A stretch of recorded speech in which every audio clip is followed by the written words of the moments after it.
سعودی عرب کے شہر جدہ میں سجنے جا رہا ہے پاکستان کرکٹ لیگ کا میلہ۔ ٹورنامنٹ کا افتتاحی میچ 10 جولائی کو پاکستان جرنلسٹ 11 اور پاکستان قونصلیٹ جدہ کی ٹیموں کے مابین ہوگا۔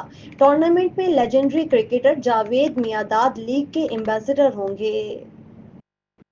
سعودی عرب کے ساحلی شہر جدہ میں پاکستان کرکٹ لیگ ٹورنامنٹ کے حوالے سے تقریب منعقد کی گئی، جس میں پاکستانی کمپنیز کے مالکان اور نمائندگان سمیت کھلاڑیوں نے بڑی تعداد میں شرکت کی۔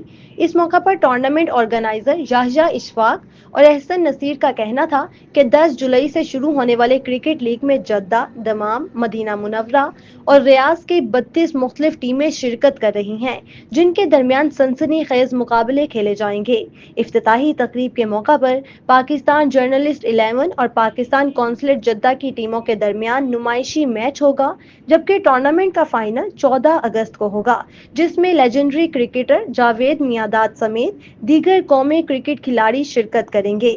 اس موقع پر خطاب کرتے ہوئے تقریب کے مہمان خصوصی قونصل پریس پاکستان قونصلیٹ جدہ سید چودھری عرفان نے کہا کہ یہ ٹورنامنٹ سعودی عرب کی تاریخ کے بہترین ٹورنامنٹوں میں سے ایک ہوگا۔ میں اس سپر سکسز ٹورنامنٹ کی کامیابی کے لیے دعا گو ہوں اور پاکستان قونصلیٹ جدہ کی طرف سے اپنے ہر ممکن تعاون کا یقین دہانی کرواتا ہوں۔ اس موقع پر یحییٰ اشفاق نے مزید بتایا، اس ٹورنامنٹ میں خواتین کرکٹ ٹیموں کے درمیان ایک نمائشی میچ بھی ہوگا، جس سے مملکت میں خواتین کے کرکٹ کے فروغ کے لیے ایک اچھا اقدام ہوگا۔